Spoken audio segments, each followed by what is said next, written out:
So the circle in ritual magic. What's its purpose? What's its meaning? And how do we use it? These are the things I want to talk about in today's episode.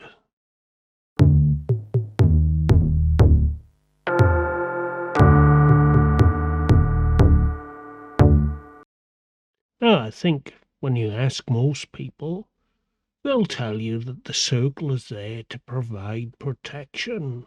This is what we see in all the movies. On your feet quickly!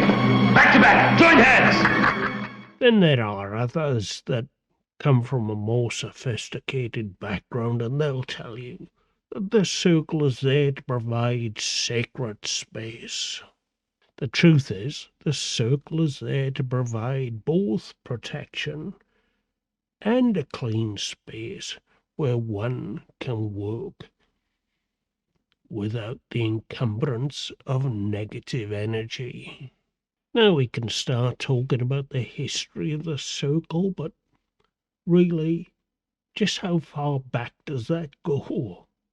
We have records of the ancient Sumerians using it in a practice called Suzudu, in which they poured flour on the floor in the form of a circle to protect from evil forces.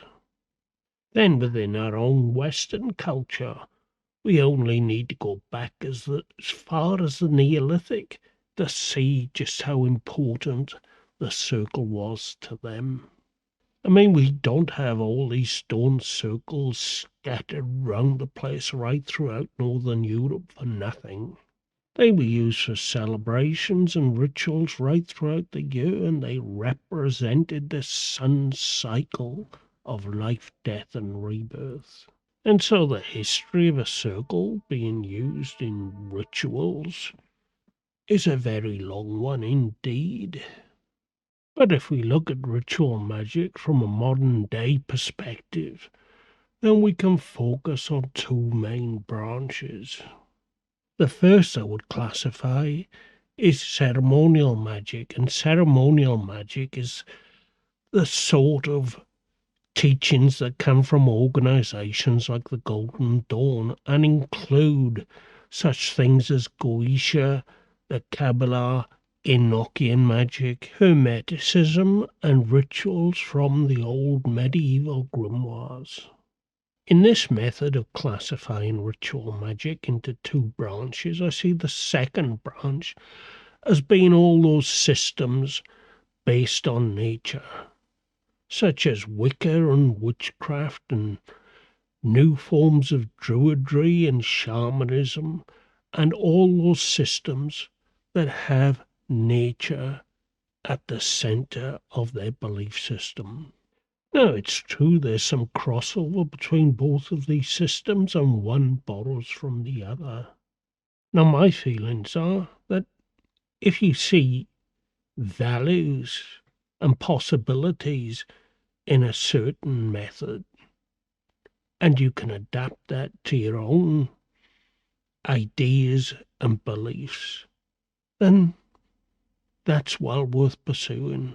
So no matter which branch or side of ritual magic you're interested in, the fundamentals remain the same.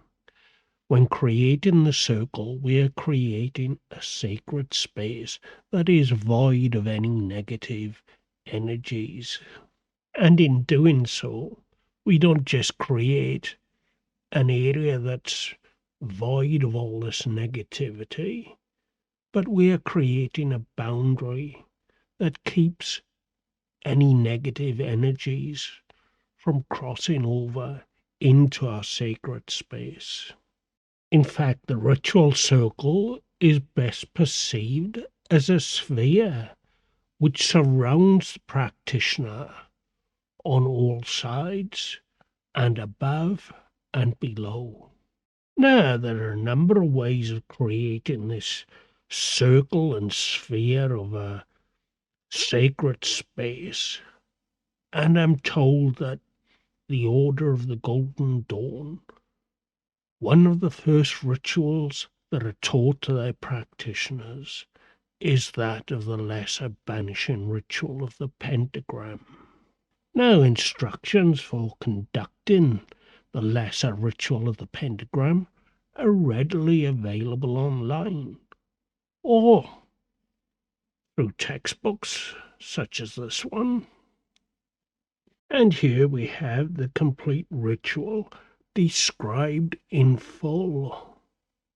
And then there are those more obscure circles that we see, and these are the kind of circles we see in those horror movies about the devil.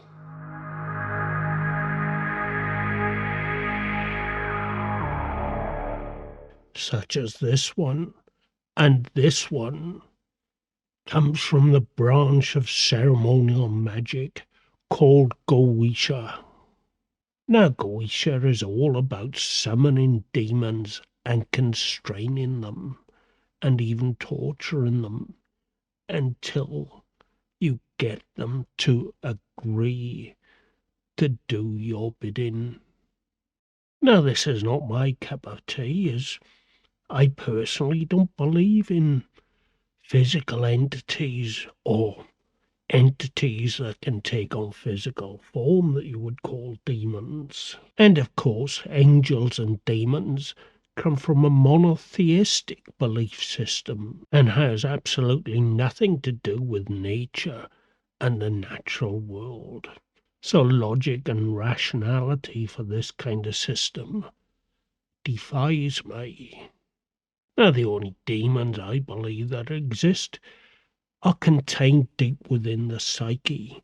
And in fact, reading the Greater Key of Solomon, Aleister Crowley himself says just the same thing. That doesn't mean that this idea of Goetia and dealing and trapping demons shouldn't be taken lightly. There are dangers within. And those dangers primarily may be one of psychological imbalance, but not necessarily exclusively. But that'll be a topic maybe for another video. So anyway, back on track. Now, those are two examples of the circle and creating a sacred space and how the circle is used in ceremonial magic. But now, what about natural magic? Those systems that work with nature and work exclusively with the energies of the natural world. So, as I've already said, the circle fundamentally plays the same role, that of protection and sacred space. But the way in which the circle is created is different. Now, those that practice those arts which are generally aligned with ceremonial magic tend to be following or aligning themselves with a monotheistic tradition. And that means angels and demons and one God. And as such, their belief systems are very different to those whose belief systems revolve around nature. The LBRP, Lesser Banishing Ritual of the Pentagram, well, the problem with that is that it calls on the 4 archangels to guard the quarters. And 4 archangels? Well, that means nothing in nature. And so what we have in natural-based systems, such as Wicca and Witchcraft, is that the practitioner will traverse the ground in a circular motion, clockwise, tracing the circle out onto the ground and empowering it, either with a ritual instrument, generally called an athame, or just simply with an outstretched hand. And as the circle is drawn, it's visualized as an energy barrier that rises up from the base of the circle and encompasses the practitioner. Now, sometimes that circle is traversed and traced 3 times. That symbolic number 3 that represents the triple goddess, Maiden Mother Crone. But where things really get different is that it's not the archangels that are invited into the circle, but what some traditions call the guardians of the watchtowers, and others, and my own preference, are the elemental spirits. Each one represents one of the 4 classical elements: earth, air, fire, and water. And whether you call them guardians of the watchtower or the elemental spirits, it matters not. They are representative of the 4 quarters, the cardinal directions of the earth, and the elements represented by each. And they are there to lend their energies to the proceedings and to help protect the practitioner and ensure that the space remains sacred and free from negative energies. Now, regardless of whether you're seeing things from the ceremonial perspective or the nature-based perspective, there's one rule that should never be broken. And that rule is that the circle should never be broken.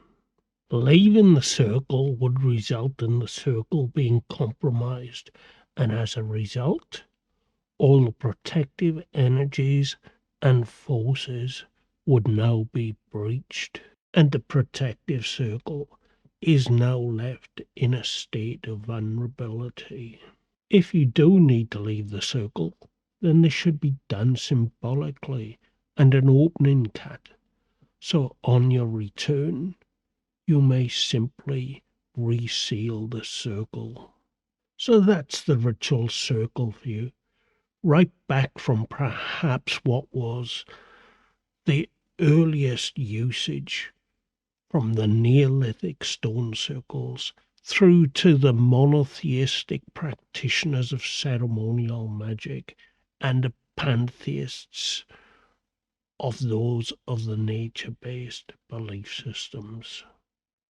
So I hope you've all enjoyed today's discussion on the ritual circle, and if you have, don't forget to give us a thumbs up, and if you're not subscribed already, hit that button down below. And with that, I'll see you again in another 2 weeks. Actually, I may have something for you next week, so stay tuned, and I'll see you then.